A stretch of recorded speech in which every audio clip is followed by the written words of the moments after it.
बऱ्याच वेळेस भाजीला काही नाही आणि भाजीला काय करू तेच ते भाजी नको असं तुम्हाला जर वाटत असेल तर हा व्हिडिओ तुमच्यासाठी। तर इथे मी साधारण 200 ग्राम इतकं कमी तिखटाच्या जाड मिरच्या घेतलेल्या आहे जे भज्याला वगैरे यूज करतात ते। आता कट करून घेतलेले आहे। मुठभर कोथिंबीर आणि 8 ते 10 इथे मी कढीपत्त्याचे पाने घेतलेले आहे। 5 चमचे तेल कढईमध्ये टाकून घेतलेले आहे। अर्धा चमचा मोहरी, अर्धा चमचा जिरं छान फुलू द्यायचं। त्यानंतर कट करून घेतलेल्या ज्या हिरव्या मिरच्या, कोथिंबीर, कढीपत्ता हे टाकून एखाद मिनिट याच पद्धतीने परतून घ्यायचं मध्यम गॅसवर। त्यानंतर झाकण लावून वाफवून घ्यायचं। त्याचबरोबर इथे मी 1 ग्लासभर पाणी टाकून घेतलेले आहे याचा वाटण तयार करण्यासाठी। आता मिक्सरच्या भांड्यामध्ये अर्धा ग्लास दही, 3 चमचे इतकं इथे मी सुक्या खोबऱ्याचा कूट टाकून घेतलेला आहे, 4 चमचे बेसन पीठ, 1 मोठा चमचा इथे मी भाजलेलं शेंगदाण्याचं कूट टाकून घेतलेला आहे। आता मिक्सरला छान असं फिरवून घ्यायचं आहे।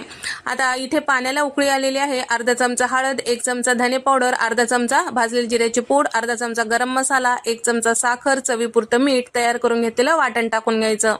सगळं छान व्यवस्थित मिक्स करून घ्यायचं। एखाद मिनिट छान शिजवून घ्यायचं। मधात 1 ते 2 वेळेस मिक्स करत राहायचं। तर इथे तुम्ही बघू शकता भाजी नसताना सुद्धा मस्त असं दही मिरची तयार झालेली आहे।